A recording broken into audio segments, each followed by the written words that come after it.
नवयुग की नवगति नवलय हम, नवयुग की नवगति नवलय हम, साध रहे होकर निर्भय, साध रहे होकर निर्भय, मुक्त कंठ से दसों दिशा में, मुक्त कंठ से दसों दिशा में, गूंजे भारत माँ की जय, गूंजे भारत माँ की जय। नमस्कार सभी को। नारी तू नारायणी, कभी माँ बनकर सृष्टि रचती, कभी पत्नी बनकर त्याग करती, कभी बहन के रूप में भाई के पग पग जीवन में साथ रहती। सृष्टि का श्रृंगार है नारी, प्रकृति का अनुपम उपहार है नारी। नारी का हर रूप पूजनीय है, अनुशंसनीय है, अनुकरणीय है। जैसा कि जयशंकर प्रसाद ने कहा है, नारी तुम केवल श्रद्धा हो, विश्वास रजत नगपग तल में, पीयूष स्रोत सी बहा करो, जीवन के समतल में, जीवन के समतल में। इसी तरह आज का जो कार्यक्रम है, यह आपको समझ में ही आया होगा कि नारी के गुणों का बखान करना और नारी ने क्या क्या कार्य किए हैं, उन कार्यों को आदि से आज तक जो भी कार्य हमारी माताओं बहनों द्वारा किए गए हैं, उनका बखान करने के लिए इस कार्यक्रम को आयोजित किया गया है।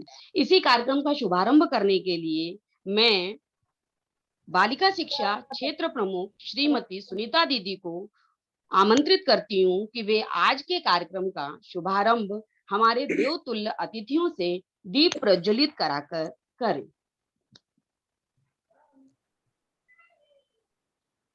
दीप ज्योति परम ज्योति, दीप ज्योतिर्जनार्दन, दीपो हरतु मे पापम, दीप ज्योतिर्नमोस्तुते।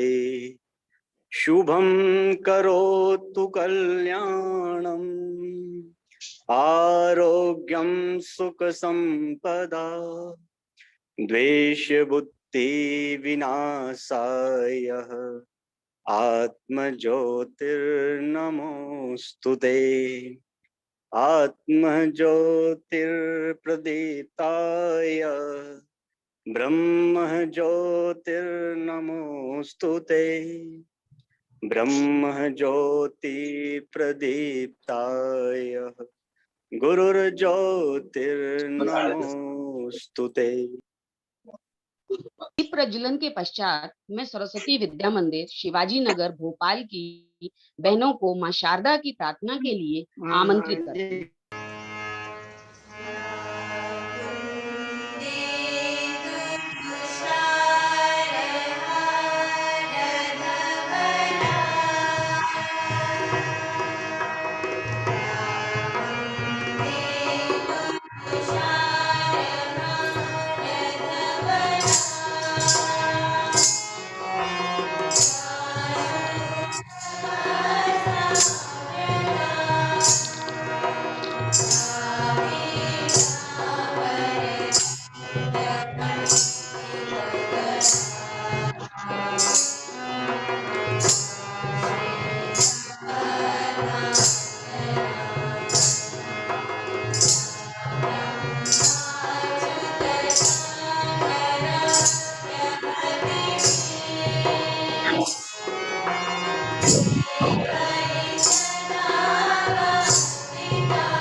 सभी गणमान्य अतिथि, विद्या भारती के पदाधिकारी गण, समस्त प्राचार्य बंधु भगिनी, समस्त दीदियां एवं विद्या भारती के विद्यालयों में अध्ययनरत समस्त बहनें, आप सभी का हृदय से नमन, वंदन एवं अभिनंदन करती हूँ। हमारे कार्यक्रम की मुख्य अतिथि को किसी भी औपचारिक परिचय की आवश्यकता नहीं है, क्योंकि वह परोपकारी, विनम्र, सहज और समाज के एक प्रतिष्ठित व्यक्तित्व हैं। ऐसे ही कर्मनिष्ठ, सादगीपूर्ण हमारे आज के कार्यक्रम की अतिथियों के परिचय के लिए मैं मुरैना की प्रधानाचार्य श्रीमती नीता गोस्वामी दीदी एवं बालिका शिक्षा विभाग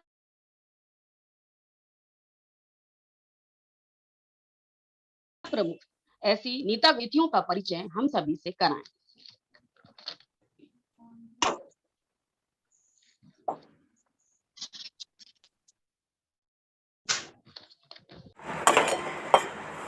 नारी आदि से आज तक, इस प्रबोधन सत्र में आज के कार्यक्रम की अध्यक्षता कर रहे हैं आदरणीय श्री मोहनलाल जी गुप्ता।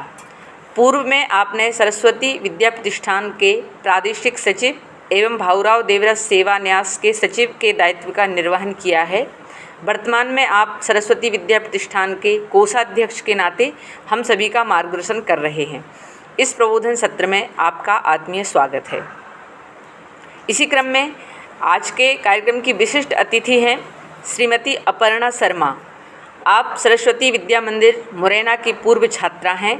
छात्र जीवन से ही राष्ट्र सेविका समिति एवं विद्यार्थी परिषद की सक्रिय कार्यकर्ता के रूप में समाज एवं राष्ट्र सेवा में संलग्न रहते हुए आप दुर्गा वाहिनी की जिला प्रमुख रही हैं। वर्तमान में आप राजा भोज शासकीय उच्चतर माध्यमिक विद्यालय भोपाल में UDT के रूप में अंग्रेजी विषय की अध्यापिका हैं। साथ ही आज के कार्यक्रम की मुख्य वक्ता हैं श्रीमती ममता यादव। अखिल भारतीय विद्यार्थी परिषद की अखिल भारतीय छात्रा कार्य प्रमुख के पद पर हैं। आपने समाजशास्त्र और हिंदी विषय में मास्टर्स की डिग्रियां प्राप्त की हैं। वर्तमान में आप रेवाड़ी हरियाणा में समाजशास्त्र की प्राध्यापिका हैं। छात्र संघ में पदाधिकारी रहते हुए युवाओं का नेतृत्व किया है। अखिल भारतीय विद्यार्थी परिषद में आपने प्रांतीय छात्रा प्रमुख, क्षेत्रीय छात्रा प्रमुख, प्रदेश उपाध्यक्ष एवं राष्ट्रीय उपाध्यक्ष के दायित्व का निर्वहन किया है। समाज के उत्थान में छात्राएं निरंतर अग्रसर हों, इस कार्य हेतु न केवल देश भर में अपितु विदेशों में भी आपका प्रवास हुआ है। इस हेतु राष्ट्रीय स्तर के विभिन्न कार्यक्रम जैसे national girls youth parliament Delhi, छात्रा नेतृत्व कार्यशाला मिशन साहसी, छात्राओं में आत्मविश्वास का भाव भरने हेतु आत्मरक्षा प्रशिक्षण शिविर चलाए। अभी तक लगभग 12 लाख छात्राओं को आत्मरक्षा तकनीक में प्रशिक्षित किया जा चुका है। विभिन्न महिला विषयों पर अनेक सेमिनार, भारतीय स्त्री विमर्श विषय पर सेमिनार और व्याख्यान मालाओं का आयोजन आपके द्वारा किया गया है। महिला सशक्तिकरण में विशेष योगदान हेतु हरियाणा के माननीय मुख्यमंत्री जी द्वारा सम्मानित किया गया है। हरियाणा यूथ पॉलिसी की ड्राफ्ट कमेटी की सदस्य रही हैं। महर्षि दयानंद सरस्वती विश्वविद्यालय Rohtak Haryana governor nominee court member हैं। आपका प्रबोधन और मार्गदर्शन निश्चित रूप से हम सभी के अंदर नई ऊर्जा और उत्साह का संचार करेगा। आपका इस सत्र में बहुत बहुत स्वागत है। पश्चात आज के कार्यक्रम की रूपरेखा के लिए मैं हम सभी बहनों की बड़ी दीदी, हम सभी की मार्गदर्शक, समय समय पर हमारा नेतृत्व करने वाली, माँ का वात्सल्य देने वाली बालिका शिक्षा क्षेत्रीय प्रमुख श्रीमती सुनीता पांडे दीदी से निवेदन करती हूँ कि वे इस कार्यक्रम की रूपरेखा हम सभी के समक्ष प्रस्तुत करें। सभी को नमस्कार।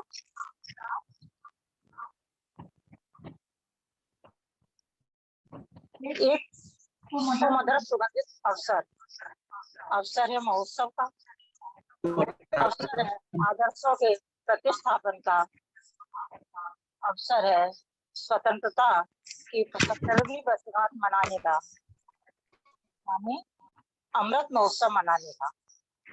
आओ स्वाधीनता के अमृत महोत्सव के इस अवसर पर माँ कर्मा देवी की पावन जयंती के शुभ अवसर पर हम याद करें उन आदर्श नारियों को जिन्होंने राष्ट्र के निर्माण में एक महती भूमिका निभाते हुए इस देश को, इस राष्ट्र को तेजस्विता प्रदान की है। सुशीला सुधीरा समर्था समित्वा स्वधर्मे समार्गे परम श्रद्धा, इन पंक्तियों को अपने जीवन में चरितार्थ करते हुए राष्ट्र को गौरव प्रदान किया है। आज के इस कार्यक्रम में मुख्य उद्बोधन के रूप में हमारे इस कार्यक्रम की मुख्य वक्ता महोदया श्रीमती ममता यादव जी द्वारा राष्ट्र के निर्माण में मातृशक्ति का योगदान, इस विषय पर हम सभी को उद्बोधन प्राप्त होगा। इसी कार्यक्रम में हमें हमारी बहनों को, हमारी दीदियों को, हमारी प्रबंध समिति की पदाधिकारी बहनों को, अभिभावक माताओं को एक अवसर प्राप्त होगा एक ऐसी खोज का, ऐसे कार्य का जिससे वो हमारे इस राष्ट्र को परम वैभव, परम उन्नति तक पहुंचाने वाली अनेक ऐसी तेजस्वी नारियों को हो सकेंगी, उनके बारे में जान सकेंगे, उनको अध्ययन कर स्वयं अनुभूति कर सकेंगी, अपने जीवन में उनकी प्रेरणा लेकर उनके आदर्शों को, उनके कर्तव्य को अपने जीवन में, अपने व्यवहार में, अपने कर्तव्य में ढाल सके। स्टार्ट स्ट्रीमिंग तो कर दिया, लेकिन यूट्यूब पर नहीं आ रहा है यार मेरा फीड। इस अवसर पर एक इसी तरह की प्रतियोगिता मैंने स्टार्ट स्ट्रीमिंग आज आप लोगों के बीच में होने वाली है। ये पर्व केवल संस्कृति या यूं कह सकते कि हमारी सांस्कृतिक परंपराओं, सांस्कृतिक धरोहर, सांस्कृतिक मूल्यों के प्रतिस्थापन के लिए ही नहीं होते, वरन इस संस्कृति, इस परंपरा, इस धरोहर भावी पीढ़ी तक हस्तांतरित करने के लिए, भावी पीढ़ी तक ले जाने के लिए, भावी पीढ़ी को उस पथ पर अग्रसित करने के लिए भी होते हैं। आओ आज के इस अवसर पर अपने मुख्य वक्ता दीदी के मार्गदर्शन से हम सभी लोग लाभान्वित हों, अपने राष्ट्र, अपने गौरव, अपने देश की परंपरा, अपने देश के महान नारियों के कर्तव्य को जानकर गौरवान्वित हो। अभी इस अवसर पर इतना ही। अस्तु। जय भारत। प्राचीन काल में समाज में नारी का महत्व नर से बढ़कर था। कभी तो नारी का स्थान इतना बड़ा था कि पिता के नाम के स्थान पर उसका नाम प्रधान होकर परिचय का सूत्र बन गया। धर्म दृष्टा मनु ने नारी को श्रद्धामयी और पूजनीय मानते हुए महत्व प्रदर्शित किया है। उन्होंने कहा है, यत्र नार्यस्तु पूज्यन्ते रमन्ते तत्र देवता। ऐसे ही भावों को लेकर एक गीत प्रस्तुत करने के लिए मैं बालिका शिक्षा विभाग प्रमुख एवं सरस्वती शिशु मंदिर संस्कार धाम ग्वालियर की प्रधानाचार्य श्रीमती मनीषा शर्मा दीदी को आमंत्रित करती हूँ।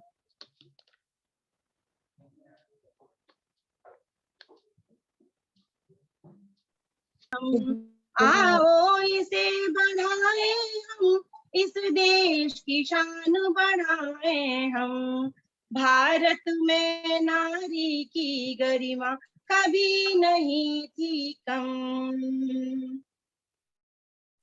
हमने अपने पराक्रमों से राष्ट्र ध्वजा फहराई, दुर्गावती, अवंती चन्नम्मा और लक्ष्मी बाई। देश धर्म की रक्षा में ही आगे रहे कदम। आओ इसे बढ़ाए हम, इस देश की शान बढ़ाए हम। भारत में नारी की गरिमा कभी नहीं थी कम। हमको जब जब जिसने समझा केवल अबला नार, उस समाज की तब तब देखो होती रही है हार। सीता और द्रौपदी के वचनों में है वह दम। आओ इसे बढ़ाए हम, इस देश की शान बढ़ाए हम। आओ इसे बढ़ाए हम, इस देश की शान बढ़ाए हम। माँ का धर्म निभा जी जाने, दिया हमें शिवराज। पत्नी और भगिनी धर्मों ने रखी देश की लाज। एक नहीं दो दो परिवारों की मर्यादा हम। आओ इसे बढ़ाए हम, इस देश की शान बढ़ाए हम। आओ इसे बढ़ाए हम, इस देश की शान बढ़ाए हम। विश्व पटल पर निखरा जिससे भारत का सम्मान, उस परिवार व्यवस्था की भी हमसे ही पहचान। इसी भावना का विकास है वसुधैव कुटुंबकम। आओ इसे बढ़ाए हम, इस देश की शान बढ़ाए हम। आओ इसे बढ़ाए हम, इस देश की शान बढ़ाए हम। भारत में नारी की गरिमा कभी नहीं थी कम। भारत में नारी की गरिमा कभी नहीं थी कम। आओ इसे बढ़ाए हम, इस देश की शान बढ़ाए हम। आओ इसे बढ़ाए हम, इस देश की शान बढ़ाए हम। इस देश की शान बढ़ाए हम, इस देश की शान बढ़ाए हम। धन्यवाद दीदी। सौगातों की झोली भरकर प्यार बांटती जाती हैं। जब जब हमने किया निवेदन, आप सहज आ जाती हैं, आप सहज आ जाती हैं। मीठी बात और चेहरे पर मुस्कान, ऐसी ही कुछ खास है हमारी आज की मेहमान श्रीमती ममता यादव दीदी। अब मैं ममता यादव दीदी को आमंत्रित करती हूँ कि वे अपने उद्बोधन द्वारा हम सभी को अनुग्रहित करें। नमस्ते सभी को। विद्या भारती बालिका शिक्षा के द्वारा आयोजित आज के इस संगोष्ठी, सेमिनार, जो भी हम इसको कहें, उसमें उपस्थित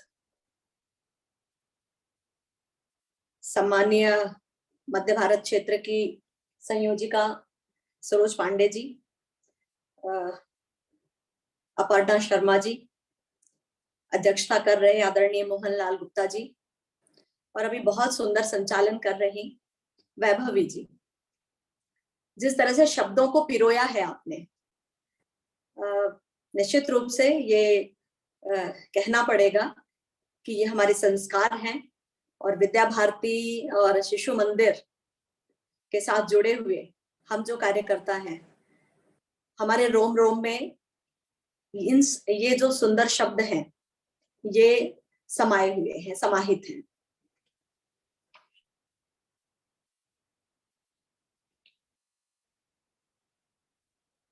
सबसे पहले जब आपने सरोज पांडे जी ने मुझे इस सेमिनार में आने के लिए कहा, तो मैं कहूंगी कि वैसे तो विद्या भारती के किसी कार्यक्रम में वक्ता के रूप में आने का ये मेरा पहला अवसर है, लेकिन आज यहाँ आते हुए जो विशेष बात मुझे लगी और जिसके कारण से मैं रोमांचित भी हूँ कि मैं स्वयं भी शिशु मंदिर की विद्यार्थी रही हूँ। तो जहां आपने अपना बचपन बिताया, जहां से सीखा, उसी सारे पर्यावरण में ऐसे ही सब विचारकों के बीच में कुछ विचार रखने का अवसर मुझे मिला है। और मुझे ये भी पता है कि यहाँ मुझसे ज्यादा जानने वाले ज्यादा लोग हैं, क्योंकि जब मेरी बातचीत हो रही थी कि इसमें कौन उपस्थित रहने वाले, तो मैं देख भी रही हूँ, परिचय में भी आया है। दो बातें थी कि एक तो 4 वर्ष से 12 वर्ष तक की 16 वर्ष तक यानी 12 तक की जो बालिकाएं हैं वो भी इसमें रहेंगी। दूसरी कैटेगरी है कि इसमें टीचर्स भी रहने वाले हैं। तीसरी कैटेगरी है कि इसमें प्राचार्य जो है वो भी रहने वाली हैं। और चौथी कैटेगरी है कि जो हमारे वरिष्ठ कार्यकर्ता बंधु भगिनी हैं वो भी इसमें मुख्य रूप से भगिनी वो रहने वाले हैं। तो ऐसे में थोड़ा विषय रखने में और ज्यादा एक सोचना पड़ता है कि किस आयु वर्ग के लिए विषय रखना, लेकिन आप लोगों ने जो सिखाया है उसको ही यहाँ रखने का प्रयास करती हूँ। विद्या भारती का, जिस मैं विद्यार्थी परिषद की कार्यकर्ता हूँ, उस नाते प्रतिवर्ष गीत यहाँ भी एक नया बनता है। और विद्या भारती का जो 2021-22 का जो गीत यहाँ पर प्रारंभ में रखा, वो गीत ही अपने आप में बहुत रोमांचित करने वाला था। अगर उस पूरे गीत को यहाँ पर रख दिया जाए, अगर उसका वर्णन कर दिया जाए, तो मुझे लगता है कि जो आज का विषय है कि राष्ट्र के निर्माण में मातृशक्ति का क्या योगदान है आदि से आज तक, वो सारे विषय इसमें समाहित हो जाएंगे। लेकिन सबसे ज्यादा रोमांचित करने वाली प्रारंभ की, जैसे ही अगर 4 लाइनें जो मैंने याद करने की कोशिश की, अगर हम उसको कहते हैं कि नव युग की नव गति नव लय हम, साथ रहे होकर निर्भय, मुक्त कंठ से दसों दिशा में गूंजे भारत माँ की जय। तो इसी के लिए तो हम सब काम कर रहे हैं कि इस भारत माता की जय जय होनी चाहिए। समाज में सभी व्यक्ति निर्भय होकर के जीने चाहिए और नए गति, नए लय, नई सुर, नए ताल के साथ में दसों दिशा में हम भारत माँ की जय जय करते रहें। इसीलिए ये जीवन समर्पित हो जाए, यही अभिलाषा हम सब लोगों ने हमेशा से की है। और एक लाइन और अंत में कही कि अमृत पुत्रों के रहते फिर भारत माता त्रस्त ना। तो ये जो आजादी का अमृत महोत्सव, आजादी के 75 वर्ष में विभिन्न आयोजन, विभिन्न संगठन, सामाजिक संगठन हो या सरकार की तरफ से या अलग अलग तरह से लोग इसको करने का प्रयास कर रहे हैं, तो उसी निमित्त जो आज आपने ये प्रयास किया है और जो ये आयोजन किया है, निश्चित रूप से ये एक स्वस्थ समाज, निर्भय समाज को बनाने में अपनी भूमिका निभाएगा, ऐसा मेरा विश्वास है। दुर्गा सप्तशती पढ़ते हुए एक श्लोक ध्यान में आता है। अभी कुछ दिन बाद 2 तारीख से नवरात्रे शुरू हो रहे हैं, नव संवत्सर प्रारंभ होने वाला है। अग्रिम रूप से उसकी भी आप सबको बहुत बहुत शुभकामनाएं हैं। दुर्गा सप्तशती में एक श्लोक आता है कि विद्या समस्ता स्व देवी भेदः स्त्रियः समस्ता सकला जगत्सु। हे देवी, संपूर्ण विधाएं तुम्हारे ही भिन्न भिन्न स्वरूप हैं। जगत में जितनी भी स्त्रियां हैं वे सब तुम्हारी ही मूर्तियां हैं। जब इस एक श्लोक को हम पढ़ते हैं, उस एक श्लोक से एक बात ध्यान में आती है कि चाहे दुर्गा सप्तशती हो, चाहे हमारे वेद हो, पुराण हो, जितने में भी हम अध्ययन करते हैं, उस सब में स्त्री को, माँ को, महिला को एक विशेष स्थान दिया गया है। अभी प्रारंभ में मन संचालन करते हुए और बाद में सरोज दीदी ने अपना विषय रखते हुए भी ये सारी बातें कुछ कुछ कही यहाँ पर। तो निश्चित रूप से एक जब विशेष स्थान उसको दिया है, तो उस विशेष स्थान के साथ उससे कुछ अपेक्षाएं भी होती हैं, उसकी तरफ देखने का दृष्टिकोण भी होता है। जब माँ सरस्वती का, यानी इस कार्यक्रम का शुभारंभ हमने किया माँ सरस्वती के पूजन से, और उसके बाद में जब छात्राओं ने माँ सरस्वती की वंदना की, उस वंदना को करते हुए भी ध्यान में आता है कि हमको विद्या अगर चाहिए तो उसके लिए हम एक देवी की आराधना करते हैं। और दूसरे रूप में भी हम कहते हैं कि या देवी सर्वभूतेषु विद्या रूपेण संस्थितां नमस्तस्यै नमस्तस्यै नमस्तस्यै नमो नमः। हमको शक्ति चाहिए तो हम कहते हैं कि या देवी सर्वभूतेषु शक्ति रूपेण संस्थितां नमस्तस्यै नमस्तस्यै नमस्तस्यै नमो नमः। और जब धन भी चाहिए, क्योंकि ये तीनों ही चीजें बहुत जरूरी है समाज में, तब भी हम कहते हैं कि या देवी सर्वभूतेषु लक्ष्मी रूपेण संस्थितां नमस्तस्यै नमस्तस्यै नमस्तस्यै नमो नमः। तो जब हम आराधना कर रहे हैं जिनकी, तो निश्चित रूप से आराधना उसी की जाती है जिसके अंदर योग्यता होती है, जिसके अंदर गुण होता है। और ये जो तीनों देवियां हैं, चाहे वो शक्ति के रूप में है, चाहे वो धन की देवी के रूप में है, चाहे वो विद्या की देवी के रूप में है, ये एक प्रतीक स्वरूप है, प्रतीक इस बात का कि देश की, समाज की, विश्व की, इस पूरे ब्रह्मांड की संपूर्ण नारियां किसी न किसी योग्यता से भरी हुई हैं। उनके अंदर इतने प्रकार की योग्यताएं और गुण हैं कि समाज, ये सृष्टि उनकी तरफ देखती है कि वो हमारा कल्याण करेगी, वो हमारा मार्गदर्शन करेगी, वो हमारा साथ देगी। अगर विपत्ति आती है तो वो हमारे सामने ढाल बन करके खड़ी होगी। तो ये सब रूपों में देवी को सदैव रूप से, स्त्री को यानी कहना चाहिए, देखा जाता रहा। इसलिए जब बात आती है, विषय आता है कि राष्ट्र के निर्माण में मातृशक्ति का योगदान क्या होगा, तो निश्चित रूप से बात वहीं से शुरू हो जाती है कि यदि हम, आपने कहा भी, हमारा इस आज के सेमिनार का विषय भी है आदि से आज तक, और मैं आज तक की बात नहीं करना चाहती, आज से आगे भी हमारी भूमिका क्या होगी, नारी शक्ति, मातृशक्ति की भूमिका क्या होगी, उसके बारे में भी चिंतन यहाँ पर हमको करने की आवश्यकता है। अभी जब हम ये गीत गा रहे थे और जब हम बार बार कहते हैं कि गूंजे भारत माँ का गान या भारत माता की जय जय हो, तो उस भारत माता की जय जय जब जब भी हम बोलते हैं तो हमारे रोंगटे खड़े होते हैं। हमेशा हमें लगता है कि जैसे ही भारत माता की जय का नारा लगता है, वैसे ही एक रोमांच मन के अंदर भरता है। और भारत ही एक ऐसा देश है जहां पर, जिसको माता के नाम से जाना जाता है, भारत माता, और उसके लिए हजारों लाखों लोगों ने अपना सर्वस्व समर्पण कर दिया, क्रांतिकारियों ने अपना बलिदान दे दिया। और इस आजादी के अमृत महोत्सव में हम उनको भी बार बार याद करते हैं जिन्होंने अल्पायु में ही अपना सर्वस्व समर्पण भारत की आजादी के लिए किया। इसलिए भारत माता की जय जय बोलते हैं तो शक्ति का संचार होता है, भारत की माता की जय जय बोलते हैं तो साहस का संचार होता है, भारत माता की जय जय बोलते हैं तो अपने राष्ट्र के प्रति गौरव का भान होता है।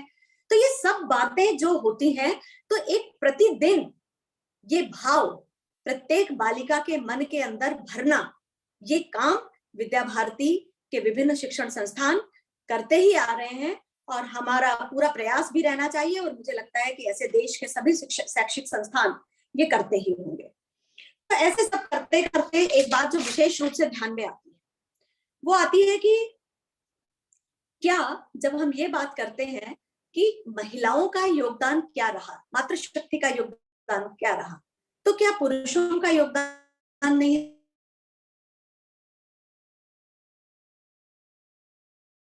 रहा? कि महिलाओं के योगदान की तुलना करनी है क्या? ऐसा नहीं है। हम अलग अलग विषयों की जब बात करते हैं तो हम कहते हैं, कई बार लोगों ने कहा कि जो आजादी का आंदोलन है, मिथ्या प्रचार भी किए गए कि जो आजादी का आंदोलन है वो कुछ लोगों तक ही सीमित था, वो संभ्रांत व्यक्तियों तक था, वो शहरों तक सीमित था, वो अलग अलग पढ़े लिखे लोगों ने ही उस मूवमेंट को उठाया। तो जब हम इस दौरान इस सारे बात पर चिंतन करते हैं तो हम ये भी कहते हैं कि नहीं, ये जो स्वतंत्रता का आंदोलन था, जो 1857 की क्रांति से प्रारंभ हुआ, ये ग्रामीण समाज का भी था, तो ये शहरी समाज का भी था। ये मातृशक्ति का भी योगदान था, तो भ्रातृशक्ति का योगदान भी इसमें था। इसमें स्त्री, पुरुष, बालक, वृद्ध सबका योगदान था। इसमें जनजाति समाज का भी योगदान था।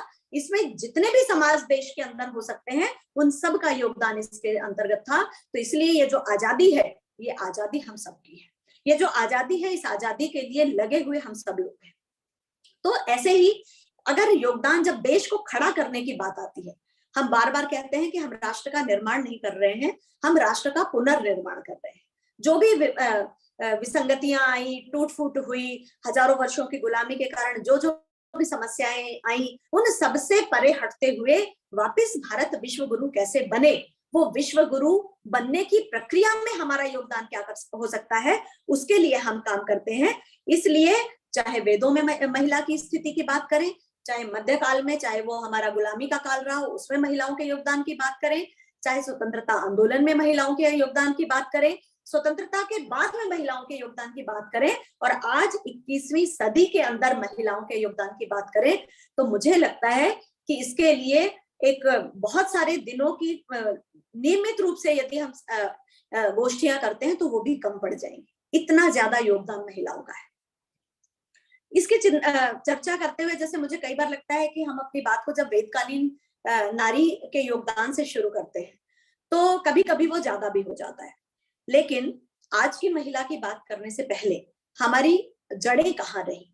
हम कई बार जो अभी न्यू एजुकेशन पॉलिसी आई और उसमें करिकुलम फ्रेमवर्क भी हो रहा है, बाद में सिलेबस भी बनेगा, तो उस सब में काम करते हुए, क्योंकि विद्या भारती से बहुत ज्यादा जुड़ा हुआ है शिक्षा क्षेत्र से, तो ध्यान में आता है कि यदि हमको अपने गौरव का भान करना है, यदि हमको अपनी बालिकाओं के बीच में, आज के युवा के बीच में, यदि हमको इस भाव को लाना है कि मेरा देश महान था, महान है और महान रहेगा, मेरा देश का गौरवशाली इतिहास के बारे में जानने का हक उसका है, जो कि बहुत सारे अलग अलग तरह के सिलेबस में नहीं पढ़ाया गया, जो इतिहास में छुपाया गया, उसको भी सामने लाने का प्रयास हमको करना पड़ेगा।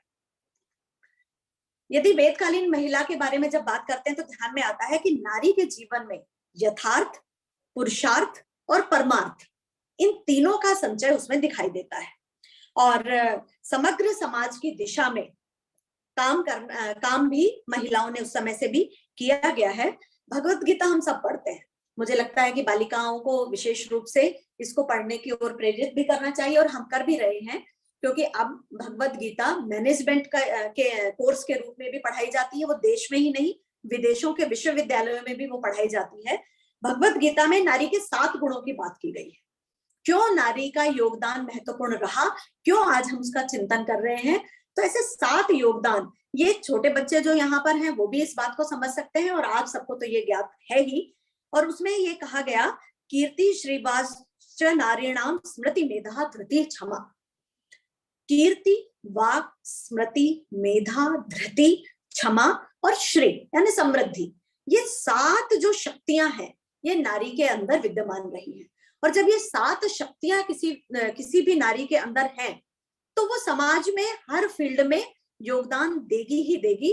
समृद्धि उसके माध्यम से, अन्नपूर्णा महिला को कहा गया, कीर्ति अगर चाहिए तो महिला का साथ में चाहिए, तो ये अलग अलग प्रकार से उसको कहा गया। ऐसे माँ के रूप में जब कहा जाता है कि पोषण धर्म माता निभाती है, इसलिए अन्नपूर्णा देवी की बात बार बार में आती है। तो जो पोषण धर्म में पुराणों में माँ के लिए 21 शब्दों को बताया गया है। यदि कोई कहे, जैसे कहा जाता है कि भाई बाकी सब में तो हम ये कह देते हैं कि नहीं, उस देश का ये अच्छा, उस देश का ये अच्छा, या उस शहर का ये अच्छा, या उसका अच्छा, उस घर का, उस परिवार का ये अच्छा, लेकिन जब माँ की बात आती है तो ये कहते हैं कि मेरी माँ सबसे अच्छी। एक भी व्यक्ति अगर ये कहता हो कि मैं मेरी माँ से ज्यादा अच्छी दूसरे की माँ मानता हूँ, सबकी माँ अच्छी है लेकिन मेरी माँ सबसे अच्छी है, वो कितनी भी बुजुर्ग हो, वो कितना पढ़ी है नहीं पढ़ी है, वो यानी कितनी भी बातें हैं, लेकिन मेरी माँ यदि 5वीं तक पढ़ी है और दूसरे की माँ ने PhD कर रखी है और वो IAS लगी हुई है, तब भी मेरी माँ मुझे सबसे प्रिय है। क्यों? क्योंकि मैं उसका अंश हूं। क्यों? क्योंकि मैंने जो कुछ सीखा वो उससे सीखा। क्यों? क्योंकि यदि मेरा जीवन है तो वो उसके कारण है। तो उस माँ के लिए 21 ऐसे शब्दों को कहा गया है, जिसमें माता है धारित्री, जननी, शिवा, त्रिभुवन श्रेष्ठा, देवी, निर्दोषा, सर्वदुखा, ऐसे करके अगर बोलने लगे तो वो सब नामों को हम यहाँ पर कह सकते हैं। तो जिस नारी के लिए, जिस माता के लिए, जिस मातृशक्ति के लिए शब्द भंडार भी कम पड़ जाता है, उसके योगदान की जब चर्चा करनी हो तो कहाँ से शुरू करना और कहाँ से समाप्त करना, ये भी एक बहुत बड़ा प्रश्न होता है। लेकिन माँ का जब मातृशक्ति के योगदान की बात करते हैं तो एक बात जो सबसे पहले ध्यान में आती है, एक बात ये ध्यान में आती है कि हम किस किस रूप में उसके योगदान की बात करें। राजनीति में उसका योगदान क्या है, अपने परिवार के पालन पोषण में उसका योगदान क्या है, इस सृष्टि के निर्माण में उसका योगदान क्या है, शैक्षिक क्षेत्र में उसका योगदान क्या है, आर्थिक क्षेत्र में उसका योगदान क्या है। ऐसे जितने भी फील्ड में अगर बात करेंगे तो सब में उसके योगदान की चर्चा कुछ ना कुछ रूप में हमको करनी पड़ेगी। और जब हम वैदिक युग की बात करते हैं तो एक बात ध्यान आता है कि माँ का जो वीरांगना रूप है वो सबसे पहले समझ में आता है, क्योंकि जब हम शक्ति की आराधना कर रहे हैं तो हम दुर्गा की आराधना करते हैं, हम काली की आराधना करते हैं, और शक्ति के रूप में अगर सबसे पहले माना गया तो वो दुर्गा को ही माना गया। तो वो वीरांगना, उनको तो हम बार बार याद करते हैं, लेकिन ऐसे बहुत सारे नाम जो हमको पता होने चाहिए। उसमें एक मार्कंडेय पुराण में एक उदाहरण आता है कि कुवलाश ऋषि जो थे वो तपस्वियों की रक्षा करते हुए दैत्यों के साथ युद्ध करते करते मारे गए, लेकिन उनकी माता ने विलाप नहीं किया। कैसे वीरांगना का रूप उसमें दिखाया गया। उनकी माता ने विलाप नहीं किया, बल्कि उन्होंने कहा कि पुत्र के पैदा होते समय ही जब माता को जो कष्ट उठाने पड़ते हैं, पुत्र हो या पुत्री, उसको पैदा होते समय प्रत्येक माता का नया जीवन होता, हम सब जानते हैं। और वो नया जीवन जब उसको मिल रहा है तो वो कहती है कि जो कष्ट उसके होते हैं वे तभी सफल होते हैं कि या तो उसकी संतान विजय प्राप्त करे, युद्ध में लड़ते हुए वीर गति को प्राप्त करे। दो में से एक ही चाहिए, तीसरा कुछ भी नहीं चाहिए। तो ऐसी उस माँ, वो वीरांगना का रूप वो मार्कंडेय पुराण में उदाहरण में आता है। राजा हरिश्चंद्र का उल्लेख सबको आता है, कहानियां भी शिशु मंदिर में हम छोटे थे तो बहुत सारी ऐसी सुनी है।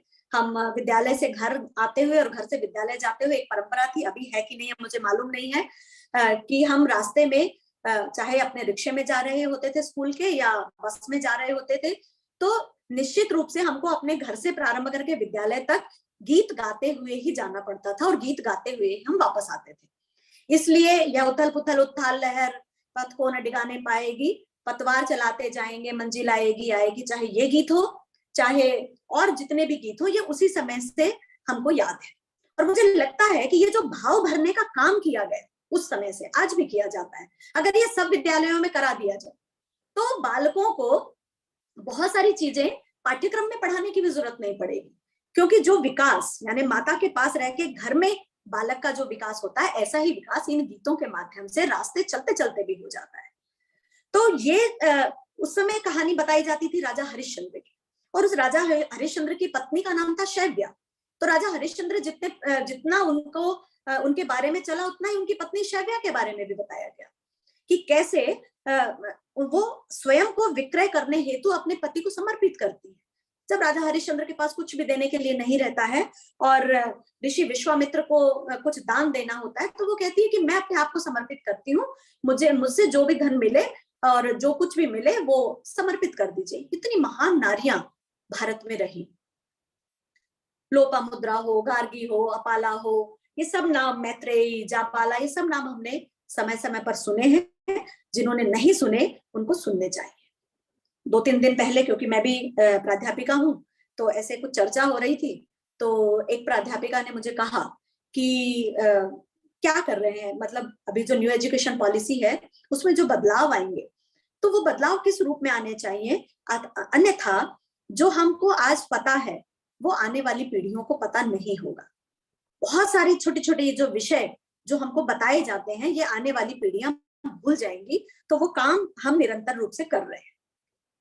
जब शंकराचार्य और मंडन मिश्र के शास्त्रार्थ की बात आती है तो वहां भी एक महिला को ही बुलाया जाता है, भारती को। और भारती को इसलिए बुलाया जाता है क्योंकि उतने शास्त्रों का ज्ञान उनको था। अगर शास्त्रों का ज्ञान नहीं होता तो वो उनका समाधान यानी उनका निर्णय नहीं कर सकती थी, और भारती ने जो निर्णय किया वो सर्वमान्य हुआ। तो ऐसे सब क्षेत्रों में महिलाओं का योगदान निरंतर होता रहा, और हम वैदिक नारी की जब बात करते हैं तो हम कहते हैं कि उसका रूप सिंघनी का रूप था। मुझे जो सबसे ज्यादा अपील करता है, सभी बहुत अपील करते हैं, लेकिन सबसे ज्यादा मुझे अपील करता है वो है सीता का चरित्र। सीता के चरित्र को रामायण में भी, अभी पीछे जब लॉकडाउन हुआ तो ये जब एक अच्छा हुआ कि दोबारा से रामायण दिखाई गई, और बहुत सारे लोग जो आज की पीढ़ी जो रामचरितमानस जिसने नहीं पढ़ी, जिसने अपने विद्यालयों में ये नहीं सुना, उन सब ने वो देख करके कम से कम कुछ विषयों को समझा। लेकिन विषय वहां तक रुकते नहीं हैं, विषयों को आगे समझने के लिए और ज्यादा अध्ययन की आवश्यकता होती है। अलग अलग तरह से जो अलग अलग भाषाओं में रामायण लिखी गई, उन रामचरितमानस लिखी गई, उसमें जब अमीश त्रिपाठी की हम रामचंद्र सीरीज को पढ़ते हैं तो सीता मिथिलाज वॉरियर, सीता मिथिला की योद्धा, उसमें जो वर्णन उनका आता है, उस वर्णन को यदि हम सामने रखते हैं तो ध्यान में आता है कि जो राजा जनक, वो तो हमेशा से अध्यात्म में उनका ध्यान था, वो शास्त्रार्थ करना, ऋषि मुनियों को बुलाना, इस सब में लगे हुए थे। तो रानी सुलोचना, सीता वहां के प्रधानमंत्री बनी और सेनापति सुरुचि बनी।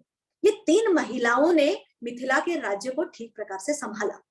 और सीता को योद्धा इसलिए कहा गया कि सीता की पढ़ाई गुरुकुल में हुई, जो बार बार कहा जाता है, जो आज भी एक मिथ्या प्रचार किया जाता है कि भारत में स्त्री, महिला और पुरुष के बीच में असमानता है, महिलाओं को शिक्षा का अधिकार नहीं था, महिलाओं को ये अधिकार नहीं था, वो अधिकार नहीं था। तो उनको ये बताना पड़ेगा, उनको ये ध्यान दिलाना पड़ेगा कि ये मुगल पीरियड का, जो मध्यकाल का अगर कुछ पीरियड छोड़ दो जिसमें भी उनकी सुरक्षा के लिए कुछ निर्बंध लगे, अदरवाइज भारत में महिलाओं का योगदान हमें अग्रिम पंक्ति में रहा है।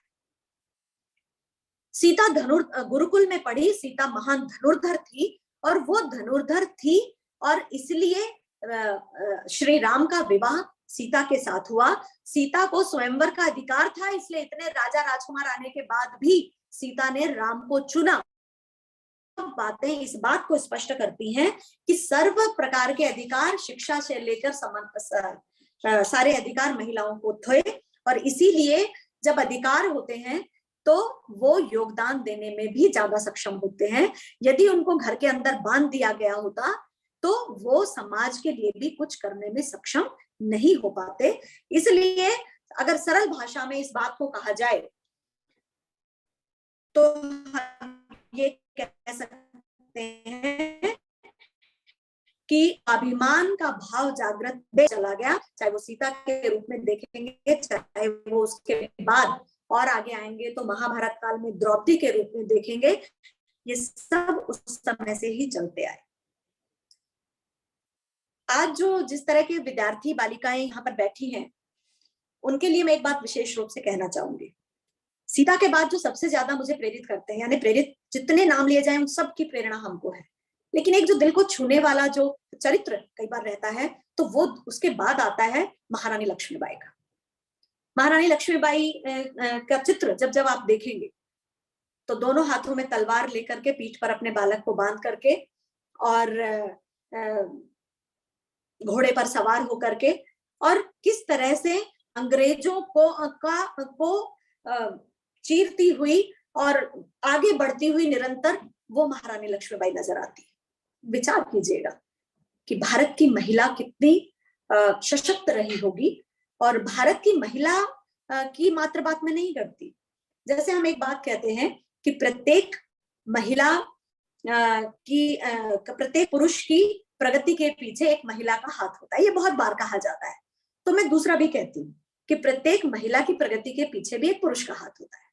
आप यहाँ पर जितने भी लोग बैठे हैं वो सब इस बात को निश्चित रूप से मानेंगे कि वो पुरुष, वो पिता के रूप में होगा, वो भाई के रूप में होगा, वो पति के रूप में होगा, वो मित्र के रूप में होगा, वो सखा के रूप में होगा, जिस रूप में भी होगा, लेकिन किसी न किसी का साथ, किसी न किसी का सहयोग हमको हमेशा मिला है, और उसके कारण ही हम निर्भय होकर के समाज का काम करते हुए निरंतर आगे बढ़ते जाते हैं। तो महारानी लक्ष्मीबाई को भी उनको तलवारबाजी सिखाई गई, क्योंकि हमारा समाज ये चाहता था कि पुरुष भी सीखे और स्त्री भी सीखे। उनको राजकाज की ट्रेनिंग भी दी गई। रानी अहिल्याबाई होलकर की बात करें तो उनके साथ भी मध्य भारत प्रांत की ये संगोष्ठी हो रही है विद्या भारती की, तो रानी अहिल्याबाई होलकर की बात करें तो उनको भी सारे ज्ञान करवाए गए। और वो तो एक और आगे बढ़ करके कि अपने पिता के घर पर ही नहीं, अपने ससुराल में सबसे ज्यादा सपोर्टिव कोई उनके लिए रहे तो उनके ससुर रहे, और वो उनको सब प्रकार की शिक्षा उनको मिलनी चाहिए, राजकाज चलाना उनको आना चाहिए, ये सब सपोर्ट उनको किया गया। और किस तरह से लक्ष्मीबाई और रानी अहिल्याबाई होलकर दोनों ने अपने राष्ट्र को, अपने राज को चलाया है, ये एक बहुत बड़े उदाहरण के रूप में। कम आयु में वैधव्य को भोगते हुए महारानी लक्ष्मीबाई ने अपने कर्तव्य से इतिश्री नहीं की, उन्होंने जाकर के उस समय की चली हुई परिपाटी में जाकर के संन्यास नहीं लिया, कहीं तीर्थ यात्रा करने के लिए नहीं चली गई, बल्कि उन्होंने, जब हम सुनते हैं झांसी के किले पर, आप गए होंगे कभी, तो जब लाइट एंड साउंड शो देखते हैं रात को, तो उसमें जो गंभीर आवाज में जब ये बात कही जाती है कि मैं अपनी झांसी किसी को नहीं दूंगी, ये बात मात्र एक झांसी के लिए नहीं है, ये बात अपने राष्ट्र के लिए है। ये बात इसलिए है कि इस भारत माता के लिए मेरा रोम रोम समर्पित है, और ये मैं किसी को भी ऐसे ही नहीं दूंगी, और ऐसे ही बलिवेदी पर वो चढ़ी। तो ये जो उदाहरण जब आते हैं तो ध्यान में आता है कि क्या अब तक जो उदाहरण आए, तो क्या राजकाज चलाने में यानी उच्च कुल की महिलाएं ही का ही योगदान रहा, बाकी का योगदान नहीं रहा क्या? तो चाहे वो सावित्री सत्यवान की बात हम करते हैं, चाहे हम राम सीता की बात करते हैं, चाहे हम द्रौपदी की बात करते हैं, चाहे हम कैकेयी की बात करते हैं, चाहे हम उसके बाद और आने वाली पीढ़ियों में मध्यकाल में या 1857 की क्रांति में जब हम बात करते हैं, तो एक सामान्य वर्ग जो था, बिल्कुल सामान्य, अति सामान्य, उसकी महिलाएं भी बाहर आकर के उन्होंने भी इस राष्ट्र के को स्वतंत्रता दिलाने में अपना योगदान दिया। झलकारी बाई का उदाहरण हम सबको पता है, रानी लक्ष्मीबाई की प्रतिमूर्ति जैसी ही थी और ढाल बन करके उनके साथ खड़ी हो गई। एक अत्यंत साधारण परिवार की थी।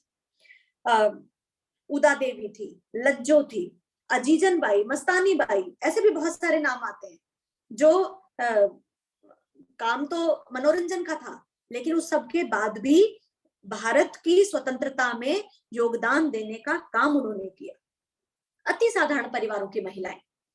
एक नाम हम सब जानते हैं कि आचार्य चाणक्य का नाम बहुत लिया जाता है। आर्थिक रूप से बात करते हैं तब भी उनका नाम लेते हैं, और कूटनीति की बात करते हैं तब भी आचार्य चाणक्य का नाम लेते हैं। तो आचार्य चाणक्य की जो सुरक्षा का घेरा था, उस सुरक्षा घेरे में प्रथम पंक्ति में जो थी वो महिलाओं का घेरा था। उस साधारण परिवार की वो महिलाएं थी जो सभी शस्त्रों में निपुण थी, जो घोड़े पर सवार होकर के आचार्य चाणक्य की सुरक्षा करती थी।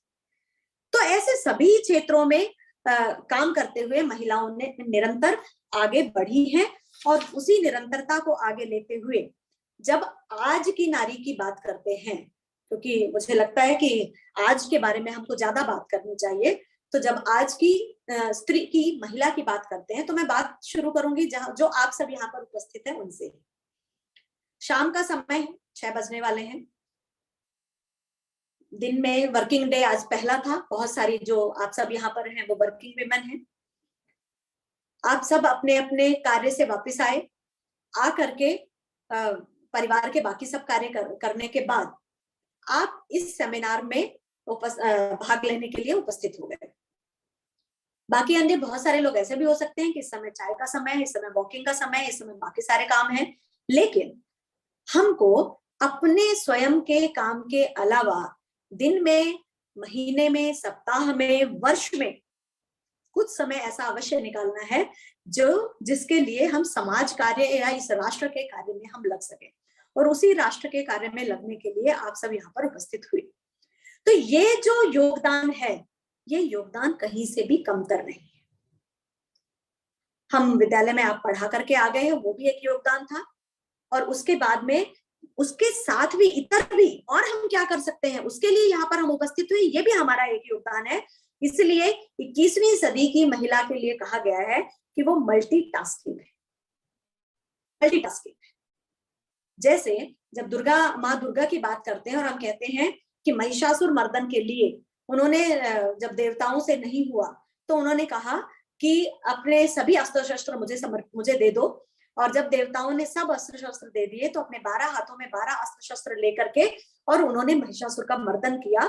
तो वो आज की महिला भी उसी तरह की है कि उसके भी 12 हाथ हैं, दिखाई नहीं देते वो अलग बात है, और उन 12 हाथ में किसी में पुस्तक है, किसी में पेन है, किसी में लैपटॉप है, किसी में अपने घर का किचन में काम करते हुए कड़छी है, किसी में एक हाथ में बालक है गोदी में। तो ऐसे अलग अलग हाथों से वो अलग अलग काम कर रही है। वो मल्टीटास्किंग है। वो एक काम करके सेटिस्फाइड नहीं है, वो एक काम करके रुकती नहीं है कि आज के लिए मुझे इतना पर्याप्त है। वो अलग अलग तरह के काम करती है। आपने आज के दिन में ही 4 प्रकार के काम कर दिए हैं, शायद अभी 6 प्रकार के काम और आप करने वाले हैं। किसी रिश्तेदार के यहाँ जाना पड़ सकता है, किसी के सुख दुख में जाना पड़ सकता है, किसी के लिए हो सकता है कि उसके पास ट्यूशन के लिए पैसे नहीं है तो उसको फ्री में थोड़ी देर बाद 1 घंटे के लिए पढ़ाना पड़ सकता है। ऐसे बहुत सारे काम महिलाएं कर रही हैं। इसलिए मैं कहती हूँ कि आज की महिला मल्टीटास्किंग महिला है और वो अलग अलग क्षेत्रों में अपना योगदान निश्चित रूप से देती है। इसलिए जब हम बात करते हैं आज के महिला के योगदान की, तो ग्रामीण क्षेत्र की महिलाओं के बारे में जब हम बात करते हैं तो मैं ऐसे सोच रही थी कि यहाँ बोलते हुए कि क्या कहना। तो सामान्य से सामान्य यानी कुछ हो सकता है ग्रामीण पृष्ठभूमि की बालिकाएं यहाँ पर हो, तो ऐसे ध्यान में आता है कि जब कोरोना काल में भी सब लोग अपने घरों में जब ये कहा गया था स्टे होम स्टे सेफ, तो उस समय भी जो किसान था वो अपने खेत में था। और जब हम किसान कहते हैं तो वो किसान मात्र पुरुष नहीं होता, वो किसान स्त्री भी होती है, वो मातृशक्ति भी होती है। वो अपने खेत में थे और उस खेत में काम करते करते एक रिसर्च के आधार पर मैं कहीं पढ़ रही थी तो मुझे ध्यान में आया कि यदि हम पहाड़ी क्षेत्र की महिला की बात करें तो पहाड़ी क्षेत्र में 1 एकड़ भूमि में एक बैल 1064 घंटे काम करता है, एक पुरुष 1212 आवर्स काम करता है, तो वही महिला 3 गुना काम करती है, यानी वो 3485 आवर्स काम करती है, 3 गुना ज्यादा काम करती है। क्यों करती है? इसलिए करती है, उसी को हम अन्नपूर्णा कहते हैं। वो ज्यादा इस रूप में करती है कि वो उस खेत की निराई गुड़ाई का काम भी वो करने जाती है। जब पुरुष खेत का काम करने के बाद में नौकरी या व्यवसाय के लिए कहीं बाहर चला जाता है तो उस समय यदि खेत में पानी देना है, मैं हरियाणा से हूँ, हरियाणा कृषि क्षेत्र है, मैं गाँव में जाती हूँ और मैं देखती हूँ तो रात्रि में भी अगर पानी लगाना है तो उस पानी लगाने का काम भी वो करती है। बिजली चली गई है तो लाइन बदलना है तो लाइन बदलने का काम भी वो करती है। और जब खेती निकल गई है तो उसको मंडी तक लाकर बेचने का काम भी वो करती है। तो सिर्फ हम बड़ी बड़ी बातें करें उतना ही नहीं, एक सामान्य जिसको कहेंगे कि एक महिला अपनी मेहनत से समाज का भरण पोषण करने का काम भी वो करती है। और इसलिए कई बार मैं तो अपनी बातों में कई बार कहती हूँ और आप सब भी कहते होंगे कि जो देश की जीडीपी है उस जीडीपी में यदि महिला के किए गए कार्य, यानी वो खाना बनाती है, अपने बच्चों को प्रेम से खिलाती है, वो सब जोड़ने की आवश्यकता नहीं है, लेकिन अन्य जितने काम वो करती है यदि उसको जोड़ दिया जाए तो देश की जीडीपी बहुत बढ़ जाएगी। और कहीं ना कहीं इस बात की चर्चा लगातार अब होती भी जा रही है। तो ऐसे एक जगह ध्यान में आया मुझे बात करते करते कि सरोजनी नायडू जी ने एक जगह लिखा है महिलाओं के बारे में कि उनका वास्तविक योगदान किस प्रकार से है या उनकी उनसे अपेक्षा कैसी है या वो कैसी रहती है।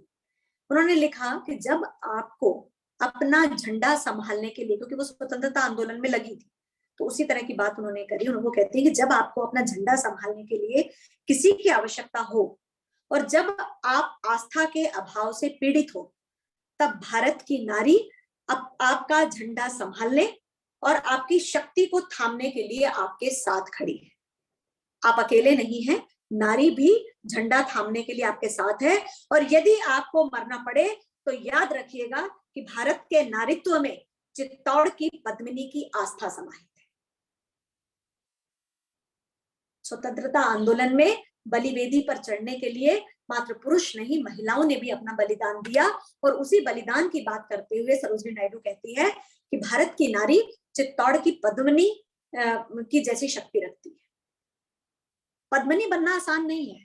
कहने को पद्मावती एक मूवी बना दी और उस पर चित्रण कर दिया, उससे पद्मिनी के चरित्र को, रानी पद्मावती के चरित्र को पूरा डिफाइन हम नहीं कर सकते। पद्मिनी एक स्वरूप है।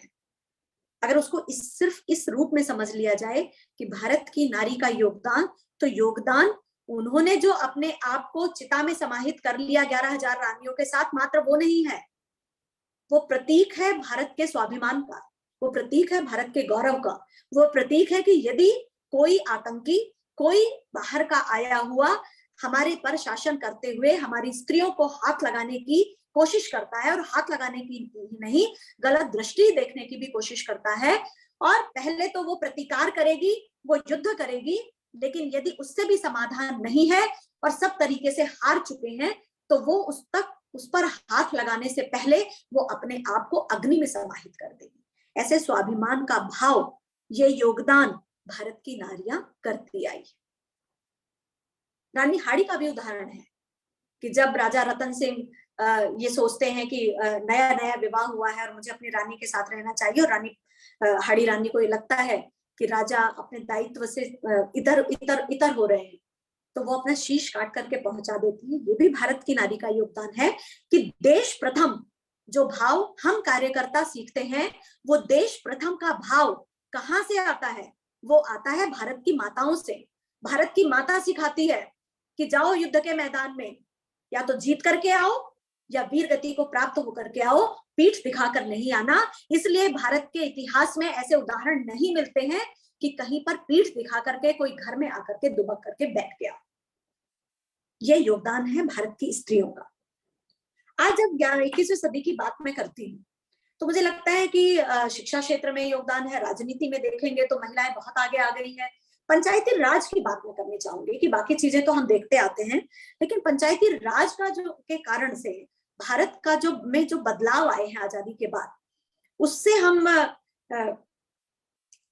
मुझे लगता है कि वो बहुत जरूरी है यहाँ पर चर्चा करना। जब 33% आरक्षण की बात हुई और महिलाओं को पंचायती राज अधिनियम में जो कॉन्स्टिट्यूशन में चेंज करके और वो दिया गया, तो प्रारंभिक समय में कुछ इसी तरह की बातें आई कि कहीं शायद आपके यहाँ भी ऐसी कभी बात आती हो, हरियाणा में ऐसी बात आती थी कि अगर पूछने जाओ कि भाई सरपंच कहाँ है, तो पुरुष कहता कि मैं हूँ, और हम कहते कि यहाँ तो स्त्री है, यहाँ तो रिजर्व सीट थी, तो वो कहते कि हाँ मैं सरपंच पति हूँ, प्रधान पति जिसको कह सकते हैं। लेकिन वो स्थिति तो बदल गई, वो स्थितियां बदली। राजस्थान में शिखा राजपूत MBA करके विदेश से आई, उसने भी एक अलग तरह से एक अलग जगाई कि नहीं, पुरुष पति नहीं, पुरुष पिता नहीं, पुरुष भाई नहीं, सरपंच पति नहीं, सरपंच भाई नहीं, सरपंच अगर स्त्री है तो वो स्त्री है। और आज हम देखते हैं उसका जो प्रभाव समाज में दिखाई दिया है कि गांवों की दिशा और दशा दोनों बदलने का काम ऐसे पंचायती राज के कारण से आया है। महिलाओं ने सेल्फ हेल्प ग्रुप्स के माध्यम से जो काम किए, उद्योग बढ़ाने के या स्टार्टअप के, इस तरह के जो काम किए, वो बहुत उल्लेखनीय है। मैं ऐसे पीछे बात हो रही थी कि जब सेल्फ हेल्प ग्रुप्स की कामयाबी की कहानियों की बात की जाती है, और हमको याद रहनी चाहिए ऐसी कहानियां सक्सेस स्टोरीज के रूप में, तो वो कहानियों में सबसे पहले लिज्जत पापड़ का उदाहरण आता। हम छोटे छोटे बच्चे थे तब से हम सुनते आते थे, और वो धुन आज भी चलती है कि आहा आहा लिज्जत पापड़। और वो लिज्जत पापड़ बनाने वाली कौन? तो कुछ महिलाओं ने शुरू किया। वो 8 महिलाएं थी, उन्होंने थोड़ा पैसा इकट्ठा किया और उन्होंने शुरू कर दिया काम। और आज वो 8 महिलाओं का काम 43,000 विमेंस तक पहुंच गया। 43,000 महिलाएं अब निरंतर, आज जब मैं बात कर रही हूँ तो शायद कल तक नंबर और बढ़ जाएगा। इतनी महिलाएं उनके साथ में जुड़ी हुई हैं। और जो टर्नओवर है, वो टर्नओवर ही 88 करोड़ का व्यापार वो प्रति वर्ष करती है। ऐसे जब देखते हैं कि छोटे छोटे काम जो महिलाएं कर रही हैं, आप जब जाएंगे उड़ीसा में, और उड़ीसा में जब आप जगन्नाथ जी के दर्शन करने के लिए जाते हैं, तो जब भुवनेश्वर से हम जगन्नाथ जी तक, पुरी तक जाते हैं, तो रास्ता भी तो एक नया हाईवे बन गया है, लेकिन आप पुराने रास्ते से जाएंगे तो वहां बीच में एक गांव आता है पिपली। उस पिपली गांव में जब आप घुसेंगे तो दोनों तरफ आपको छोटी छोटी झोपड़ी नुमा दुकानें दिखाई देंगी। बहुत सारी दुकानें कच्ची मिट्टी की सी बनी हुई, और ऐसे झोपड़ी नुमा वो दुकानें, और सब पर हैंडीक्राफ्ट्स की बहुत सारी चीजें लगी होती। तो कपड़े पर हाथ से जो वहां की कलाकृति है वो बना करके, और वहां पर उन पर सब महिलाएं ही होती हैं। और वो व्यापार इतना ज्यादा है कि विदेशों में एक्सपोर्ट वो सारी चीजें होती हैं। बड़ी बड़ी सीनरीज बनाती हैं, वो आपका बुक के लिए होल्डर बनाते हैं, कंदील बनाते हैं, जो जो बन सकता है वो सब कुछ उस पर बनाते हैं। खड़ा कर दिया व्यापार बहुत बड़ा। ट्राइबल एरिया में आप जाइए, ऐसी छोटी छोटी कोई भी पेड़ है, जैसे मैं देखती हूँ तेंदुपत्ता मध्य प्रदेश में बहुत होता है, तो ऐसे ध्यान में आता था कई बार कि इसका उपयोग क्या होता होगा। तो बहुत बार जब शुरू में हम पढ़ते थे तो सिर्फ एक ही बात बताई जाती थी कि तेंदुपत्ता से बीड़ी बनती है, लेकिन वो मात्र वो नहीं है, वो तो बहुत छोटा सा होगा। उसकी जो पतली लंबी सी डंडियां, एक और उसके साथ में पौधा होता है, यानी तेंदुपत्ते से बहुत सारे पत्तलें बनती हैं, उसके साथ एक छोटे सरकंडे से पतले पतले से ऐसी डंडियां निकलती हैं, उन डंडियों से टोकरियां बनाई जाती हैं। ऐसी बहुत सुंदर सुंदर चीजें ट्राइबल्स, ऐसी महिलाएं, जनजाति क्षेत्र की महिलाएं बना करके लाती हैं। और आजकल तो हम देखते हैं अलग अलग जो मेले लगते हैं, मध्य प्रदेश में भी बहुत तरह के लगते हैं। आजकल हरियाणा में फरीदाबाद में सूरज कुंड में एक मेला लगा हुआ है, प्रतिवर्ष लगता है फरवरी में, इस बार कोरोना के कारण से वो अभी लगा है। और इस बार की थीम कश्मीर है, लेकिन वहां पर जब आप जाएंगे तो आपको वहां महिलाएं ज्यादा मिलेंगी, और उसमें भी हाथ से बनाई हुई चीजों का वो पूरा व्यापार होता है, और छोटी छोटी चीजों की बड़ी बड़ी कीमतें होती हैं। तो ये जो व्यापार को बढ़ाने की बात है, जो मैं भारत की जीडीपी को बढ़ाने की बात कर रही हूँ, जो आत्मनिर्भर भारत की बात कही जाती है, और जो आजादी के अमृत महोत्सव में भारत को फिर से प्रथम पर लाने की जो बात है, उस बात को करने के लिए महिलाओं के योगदान के बिना वो संभव ही नहीं है। बीबा में उद्योग धंधों की जब हम बात करें तो एक ब्रांड है बीबा, हम सब उसके कुर्ते और अलग अलग चीजें, जैकेट्स, ये सब हम पहनते हैं।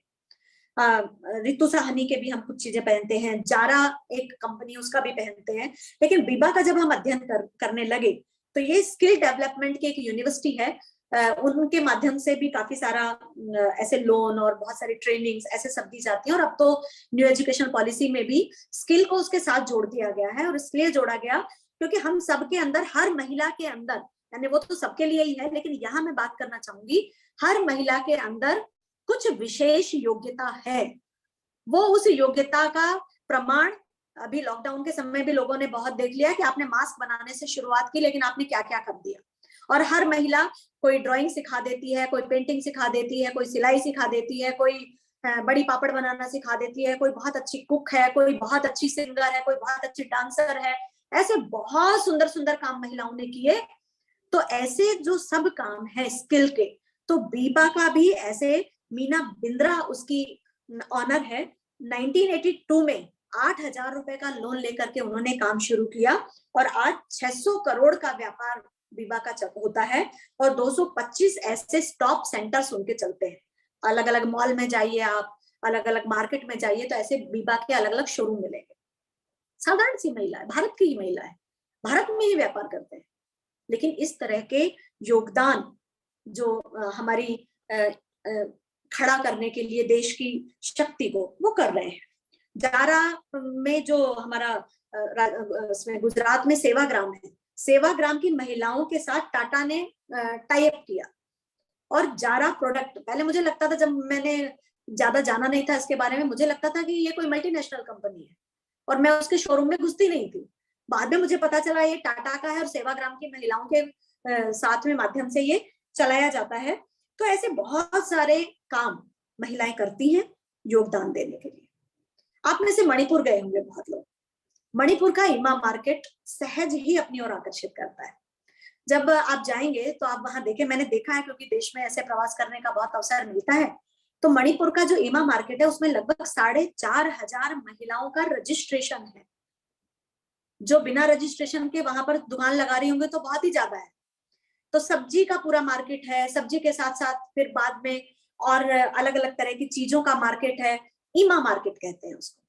सिर्फ महिला सशक्तिकरण, महिलाओं का योगदान देखना है तो हम जाकर के वहां पर देख सकते हैं। मणिपुर में भी हम थोड़ा सा आगे बढ़ेंगे तो जो आजाद हिंद फौज के संस्थापक और भारत के लिए सबसे ज्यादा जिसके लिए हम नतमस्तक होते हैं, सुभाष चंद्र बोस जी ने पहला झंडा जहां फहराया, जब लाइब्रेरी, जब वहां की ये पूरी वो देखते हैं हम वहां पर जाकर के, तो लक्ष्मी सहगल का चित्र वहां पर दिखाई देता है, और सुभाष चंद्र बोस जी के साथ एक पूरी सेना की टुकड़ी दिखती है। उस सेना की टुकड़ी में सिर्फ महिलाएं, और नीचे लिखा हुआ है लक्ष्मीबाई टुकड़ी। वो लक्ष्मीबाई टुकड़ी में सिर्फ महिलाएं हैं। उन्होंने उस समय पूरी एक अलग टुकड़ी के रूप में काम किया, और ये बाद में सोचने की बात थी कि स्थायी कमीशन लेने के लिए महिलाओं को संघर्ष करना ही पड़ा। निश्चित रूप से उसके कारण अलग अलग थे, हम जानते हैं कि महिलाएं शत्रु सेना के हाथ ना लगे, ऐसे बहुत सारे कारण रहे होंगे, लेकिन आज स्थायी कमीशन भी मिल गया और उस क्षेत्र में भी महिलाएं बहुत ज्यादा काम कर रही हैं। कुछ दिन पहले, 2 वर्ष पहले, जब चंद्रयान प्रक्षेपण हो रहा था और अग्नि 3 का प्रक्षेपण हो रहा था, तो उस समय टीवी पर एक चित्र हम सबने देखा बहुत, कि साड़ी पहने हुए स्त्रियां, साइंटिस्ट महिलाएं नृत्य कर रही, डांस कर रही, खुश हो रही हैं, क्योंकि वो सफल प्रक्षेपण अग्नि 3 का हो गया था। वो महिलाएं जब देखी तो एक सहज, उस समय एक डिबेट हुई थी, एक बहुत सारी चर्चा चली थी। उस चर्चा में था कि ये साड़ी पहने हुए महिलाएं क्या साइंटिस्ट हैं? ये कैसे काम करती होंगी? हमारे मन में तो आता है कोई डॉक्टर है, कोई साइंटिस्ट है, तो उसने तो कुछ वेस्टर्न ड्रेसेस पहनी हुई होगी, वो अंग्रेजी बोलती होगी, वो अपनी ही भाषा में बात कर रही थी और साड़ी पहने हुए थी, वेणी लगी हुई थी, माथे पर बिंदी लगी हुई थी, और ऐसे सब वो बहुत सुंदर स्त्रियां वहां पर थी। ध्यान में आया कि ऐसे कितने नाम अगर मैं बताऊं तो वो इसरो में उस समय जो वो 7 महिलाएं जिन्होंने इस पर काम किया था, टेसी थॉमस तो हम जानते ही हैं कि जिस तरह से हम पूर्व राष्ट्रपति डॉक्टर अब्दुल कलाम जी को हम मानते हैं, उसी तरह से अग्निपुत्री के रूप में टेसी थॉमस को माना जाता है। तो टेसी थॉमस, रितु करडाल, मोमिता दत्ता, नंदिनी, अनुराधा टीके, मीनल संपत, ऐसे सब नाम थे। ये वो महिलाएं थी जो वेणी बना लगा करके वहां पर अपनी खुशी का इजहार कर रही थी कि हमने सफलतम प्रक्षेपण किया। तो ये योगदान भारत की महिला का गांव में किसान के रूप में भी है, तो साइंस और टेक्नोलॉजी की फील्ड में भी है, खेल के फील्ड में भी है कि इस बार जब ओलंपिक हुआ और जिस तरह से गोल्ड ले करके भारत में गर्ल्स आ रही थी, और भारत के प्रधानमंत्री आदरणीय नरेंद्र मोदी जी ने जिस प्रकार से उन सबका सम्मान किया, और उस सब में भी द्वितीय स्थान पर आई हुई जो हॉकी की टीम थी, उस हॉकी की महिला टीम का जिस तरह से सम्मान किया, हम समझ सकते हैं कि महिलाओं का सम्मान भी भारत में क्या है और महिलाओं का योगदान भी भारत में क्या है। ये सब हमको अलग अलग दृष्टि से दिखाई देता है। एक नाम खेल के क्षेत्र में मैं आपके सामने रखना चाहूंगी, और ये जो बालिकाएं यहाँ पर बैठी होंगी उनके लिए भी वो बहुत इंस्पायरिंग नाम है। वो है मैं उनके बारे में समय समय पर बार बार बात करती हूँ।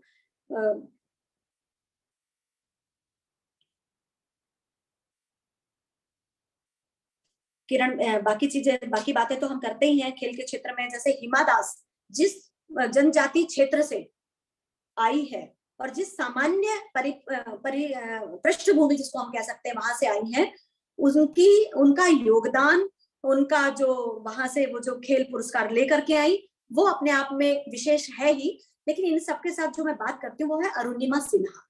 अरुणिमा सिन्हा पर एक मूवी भी बनी है, थोड़े दिन पहले साइना नेहवाल पर भी, बैडमिंटन के जो खिलाड़ी थे उन पर भी मूवी बनी। ऐसी सब मूवीज भी हमको देख लेनी चाहिए कभी कभी।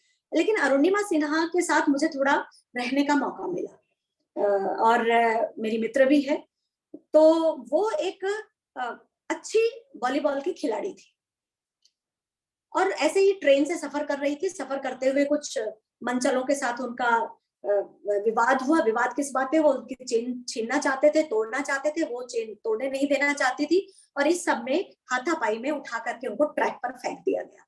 उस ट्रैक पर 45 गाड़ियां निकली। उनका एक लंबी कहानी है, लेकिन मैं संक्षेप में आपको कहती हूँ कि उनका पैर कट गए, बेहोश रही रात भर।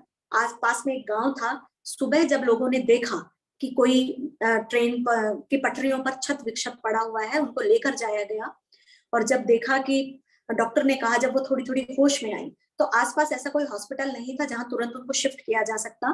पूरी रात से वो ट्रैक पर थी वैसे भी। तो पूछा, तो उनको कहा डॉक्टर ने कि आपका पैर काटना पड़ेगा, लेकिन हमारे पास डॉक्टर नहीं है जो आपको एनेस्थीसिया दे सके, आपका पैर सुन्न कर सके। और उन्होंने कहा कि अब जो मुझे दर्द जितना हो चुका उससे ज्यादा दर्द शायद नहीं होगा, और बिना एनेस्थीसिया के उनका पैर काटा गया। 1.5 महीने तक बिस्तर पर रही।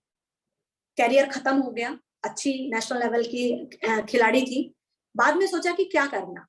महिला का दृढ़ विश्वास देखिए, निश्चय देखिए, और उसका संकल्प देखिए, जो हमको सिखाता है कि भारत भारत क्यों है, भारत में महिलाओं का इतना सम्मान क्यों है।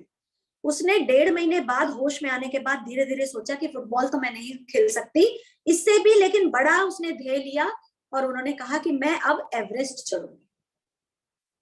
विचार कीजिएगा, एवरेस्ट चढ़ूंगी, जो बिना एक पैर के चल नहीं सकते, एवरेस्ट कैसे चढ़ेंगे?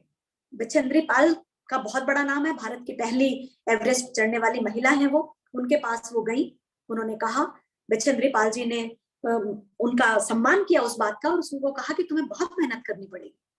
उसने कहा मैं करूंगी। लंबी चौड़ी ट्रेनिंग हुई और आप विश्वास कर सकते हैं कि अपने एक्सीडेंट के 1.5 वर्ष बाद प्रोस्थेटिक लेग के साथ पहली बार एवरेस्ट चढ़ने वाली वो अरुणिमा सिन्हा प्रथम महिला बनी। तो ये जो उदाहरण है, ये हमको सिखाते हैं कि वास्तव में भारत की महिला कैसे दिशा देने का काम करती है, कैसे नया रास्ता दिखाने का काम करती है। ये सारे काम भारत की महिलाओं ने किए हैं। समय काफी हो गया है, मैं कुछ नाम संक्षेप में जरूर आप सबके सामने लेना चाहूंगी कि जैसे कई बारी बात की जाती है पत्रकारिता क्षेत्र की, तो पत्रकारिता क्षेत्र भी चैलेंजिंग का है। बड़े बड़े ऐसे युद्धों में, ऋण में जाकर के महिलाएं पत्रकारिता में अपना नाम कमाती हैं और आज की महिला सिर्फ सोशल मीडिया में नहीं, इलेक्ट्रॉनिक मीडिया, प्रिंट मीडिया, इसमें बहुत ज्यादा काम करती है। बहुत सारे नाम आपके सामने यहाँ लेने की आवश्यकता नहीं है, लेकिन इसके साथ साथ में जब बात सामान्य किसी व्यक्ति की करनी हो तो बिहार की 2 बहनें, उनका उल्लेख बार बार आता है, सोशल मीडिया में भी बहुत चला। पिता बीमार हो गए, बिस्तर पर आ गए, नाई का काम करते थे, बाल काटने का काम करते थे, छोटी सी दुकान थी। अब बच्चों को पढ़ने के लिए कुछ नहीं, बाकी कुछ नहीं। दोनों बहनों ने पैंट शर्ट पहनी और दुकान पर पहुंच गई और थोड़े दिन बाद वापस अपनी वेशभूषा सलवार कुर्ता में दुकान पर पहुंच गई। पहले विरोध हुआ कि लड़कियों से तो हम बाल नहीं कटवाएंगे, लड़कियों से तो हम शेव नहीं करवाएंगे। धीरे धीरे ध्यान में आया कि पेशा जेंडर बेस्ड नहीं होता, पेशा पेशा होता है, काम काम होता है, व्यवसाय व्यवसाय होता है। और आज उनको समाज ने स्वीकार्यता दी। आज पेट्रोल पंप पर जाइए, आपको दृश्य ही बदला हुआ मिलेगा कि महिला पेट्रोल पंप पर जो पेट्रोल भरने वाली आपको दुनिया भर की छात्राएं, लड़कियां मिल जाएंगी। आपको जितने भी टोल टैक्स हैं, इन पर काम करती हुई 24/7 ऐसी आपको महिलाएं मिल जाएंगी। मेट्रो चलाती हुई, बस चलाती हुई, टैक्सी चलाती हुई आपको महिलाएं मिल जाएंगी। अभी कुछ दिन पहले मेरा हम्पी जाना हुआ, कर्नाटक में विजयनगर साम्राज्य को देखा। उस साम्राज्य की तो अपनी एक अलग कहानी है, वो कभी फिर बात करेंगे। लेकिन वहां हमको ट्रेवल कराने के लिए जो अंदर सिस्टम में जो ओपन गाड़ियां चली हुई थी, सब मैक्सिमम पर महिलाएं थी। बड़ी खुशी हुई, हमने उनके साथ एक सेल्फी ली और हमने कहा कि देखो, जब लड़की ही चला रही हो, लड़कियां ही बैठी हो, तो बड़ा आनंद आता है। और ऐसा फील्ड, भरी दोपहर, तेज धूप थी और उसके बावजूद वो मजे से ओपन गाड़ी में हमें घुमा रहे थे। तो ऐसे वो सिर्फ फाइटर पायलट ही नहीं है, फाइटर पायलट भी है और वो एक छोटी टैक्सी या रिक्शा चलाने वाली भी लड़की है। तो ये जिस तरह का योगदान भारत की महिलाओं ने दिया है, ये निश्चित रूप से देश को बहुत आगे लेकर के जाएगा। लेकिन आने वाला कल वो भी हमारी तरफ देख रहा है। उस आने वाले कल के लिए एक बेहतर भविष्य के निर्माण में हमको योगदान देना होगा। इसलिए सृष्टि में एक अच्छी संतान प्रदान करना, ताकि वो इस देश को आगे बढ़ाने में अपना योगदान दे सके, ये मातृशक्ति को ही करना है। युवाओं को सही दिशा देने का काम, चाहे वो बॉयज हो या गर्ल्स हो, तो उनको सही दिशा देने का काम भी मातृशक्ति को करना है। और सबसे बड़ा जो आत्मनिर्भर भारत का संकल्प हम सब ने लिया है, उस आत्मनिर्भर भारत को बनाने का काम भी हमको करना है।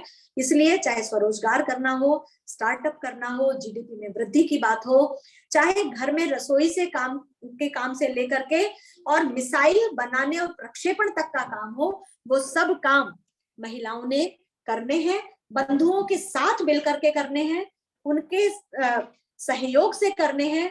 और इसलिए भारत में ये कहा है कि स्त्री पुरुष अलग नहीं है, एक ही पक्षी के 2 पंख हैं, दोनों को मजबूत रहना है।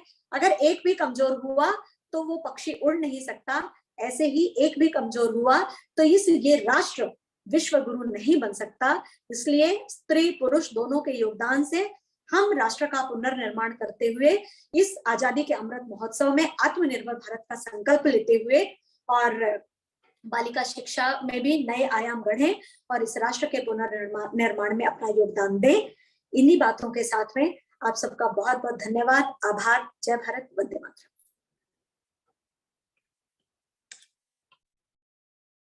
धन्यवाद दीदी, आपके ओजपूर्ण उद्बोधन से हम सभी निश्चित ही लाभान्वित हुए होंगे और आपका बहुत बहुत धन्यवाद। आपने इतने छोटे समय में बहुत सारी बातें हमको, किस तरह से किसान महिला से लेकर के साइंटिस्ट तक, फाइटर पायलट से लेकर के रिक्शा चलाने वाली महिलाएं तक, सबके बारे में हमको बहुत अच्छे से बताया। कार्यक्रम को आगे बढ़ाते हुए आजादी के अमृत महोत्सव के अवसर पर बालिका शिक्षा के माध्यम से इस कार्यक्रम का आयोजन किया गया है। इसमें हमारी बहनें, दीदियां, पूर्व छात्र एवं समिति सदस्य की दीदियों के लिए एक प्रतियोगिता का आयोजन किया गया है। इस प्रतियोगिता की संपूर्ण जानकारी के लिए मैं आप सभी के समक्ष प्रस्तुत करना है। इसके लिए मैं सह सचिव सरस्वती विद्या प्रतिष्ठान श्रीमती पिंकेश लता रघुवंशी दीदी को आमंत्रित करती हूँ कि वे हम सभी को प्रतियोगिता से अवगत कराएं। धन्यवाद दीदी। आदि से अंत तक या कहें आदि से आज तक किन शब्दों, भावों, अर्थों, व्यंजना में बांधू तुझे माँ, क्योंकि आदि भी तू है, अंत भी तू है और आज भी तू है। हे जगत जननी माँ भारती, तेरे चरणों में सत सत नमन, तुझको सत सत वंदन, अभिनंदन। बालिका शिक्षा मध्य भारत प्रांत द्वारा स्वाधीनता के अमृत महोत्सव को लेकर आज आदि से आज तक जो व्याख्यान माला ममता दीदी ने इतने सुंदर भावों में कही और उनके इस उद्बोधन को ही शॉर्ट रूप में कहे जाए, एक प्रतियोगिता का वर्णन करने के लिए विद्या भारती मध्य भारत प्रांत ने एक प्रतियोगिता का आयोजन किया है। और उससे पूर्व जैसा दीदी ने अपने उदाहरणों में बताया, एक उदाहरण हम सभी के बीच में से ही हमारी एक 3 दिन पूर्व सरस्वती शिशु मंदिर सीहोर की पूर्व छात्रा मेघा परमार ने पहले एवरेस्ट विजय प्राप्त की थी। मध्य प्रदेश की वो ब्रांड एम्बेसडर है बालिका बचाओ बालिका पढ़ाओ आंदोलन की, और उसने 3 दिन पूर्व ही स्कूबा डाइविंग में एक विश्व कीर्तिमान बनाया हुआ है। तो हम सब ऐसी तेजस्वी बहनों से परिपूर्ण हैं, भरे हुए हैं। और इन बहनों के लिए विद्या भारती मध्य भारत प्रांत ने एक प्रतियोगिता आयोजन की है, जिसका स्तर जो है वो 4 प्रकार से रहेगा। जैसा कि इस चित्र में दिखाया गया है, प्रथम स्तर है, उस स्तर में कक्षा 4 से कक्षा 8 तक की बहनें भाग लेंगी। दूसरा स्तर जो है उसके अंतर्गत कक्षा 9 से लेकर कक्षा 12 तक की बहनें सम्मिलित रहेंगी। तीसरा स्तर जो है, जिन बहनों में जो हमारी 100 पोसी बहनें हैं, जो हमारी पूर्व छात्राएं बहनें हैं, वो बहनें इस प्रतियोगिता के अंतर्गत पार्टिसिपेट कर पाएंगी। और चौथा, हमारे विद्यालयों की वो दीदियां जो बहनों को गढ़ने का कार्य करती हैं, वो स्वयं भी अपने लिए किस प्रकार पार्टिसिपेट कर सकती हैं, वो दीदियां और समिति की सम्मानीय सदस्य, यानी जिन जिन विद्यालयों की प्रबंधन समितियों में दीदियां, महिलाएं, मातृशक्ति सदस्य हैं, वो बहनें इस प्रतियोगिता का भाग होंगी।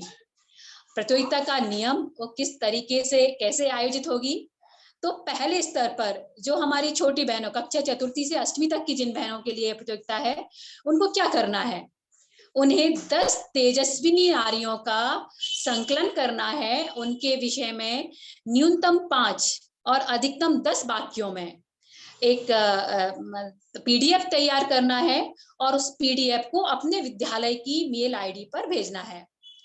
ऐसा ही द्वितीय स्तर की बहनें जो कक्षा 9 से 12 की हैं, उन बहनों को कम से कम 25 तेजस्विनी नारियों के बारे में अधिकतम 10 वाक्य, न्यूनतम 5 वाक्य ऐसी पीडीएफ बनाकर अपने विद्यालय की मेल आईडी पर भेजना है। तीसरा स्तर जो हमारी 100 पोसी बहनें हैं, पूर्व छात्रा बहनें हैं और जो अध्ययनरत बहनें हैं, उन बहनों के लिए 50 तेजस्वी नारियों का संकलन करना है और स्वयं वही 5 न्यूनतम वाक्य हो सकते हैं, 10 अधिकतम वाक्य हो सकते हैं, उनकी पीडीएफ बनाकर अपने संबंधित विद्यालय की मेल आईडी पर उनको प्रेषित करना है। और इसी प्रकार जो चौथा स्तर है, जो विद्यालय की दीदियां हैं जो अपने विद्यालय में अध्यापन का कार्य कर रही हैं, वो साथ ही इस प्रतियोगिता में पार्टिसिपेट कर सकती हैं।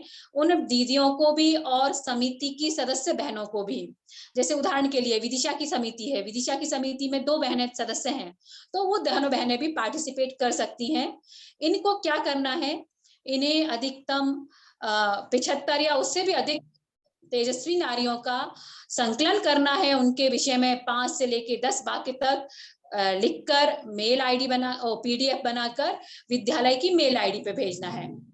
अब ये तो हो गया विद्यालय अनुसार संकलन। अब प्रांत तक ये कैसे पहुंचेंगी, तो इसकी जो न्यूनतम डेडलाइन है, वो डेडलाइन ये है कि 15 अप्रैल तक, यानी कल या आज से ही बहनें अपना संकलन शुरू करें और 15 अप्रैल तक अपने अपने विद्यालय की मेल आईडी पर वो पीडीएफ उनको भेजना है। फिर विद्यालय क्या करेगा, विद्यालय 16 अप्रैल 2022 को ये जो जितनी भी पीडीएफ उनके पास संकलित हुई हैं, उन पूरी की पूरी पीडीएफ को प्रांत की मेल आईडी पर प्रेषित करेगा। प्रतियोगिता में प्रत्येक स्तर पर जो संख्या है, यानी निर्धारित संख्या अथवा उससे अधिक संख्या में जिन बहनों ने भी जानकारी भेजी है, मान लीजिए संख्या है छोटी कक्षाओं की वो 10 बहनें हैं, 15 तेजस्वी नारियां हैं, लेकिन उन्होंने 25 भी संकलन किया है, 50 भी किया है, तो ऐसी अधिकतम संकलन करने वाली बहनों को हर स्तर पर जिन्होंने अधिकतम संकलन किया है उन बहनों को पुरस्कृत किया जाएगा। और साथ ही सभी स्तरों पर प्रथम, द्वितीय और तृतीय स्थान प्राप्त करने वाली बहनों को एक आयोजन होगा जो विश्व पृथ्वी दिवस है 22 अप्रैल 2022 को।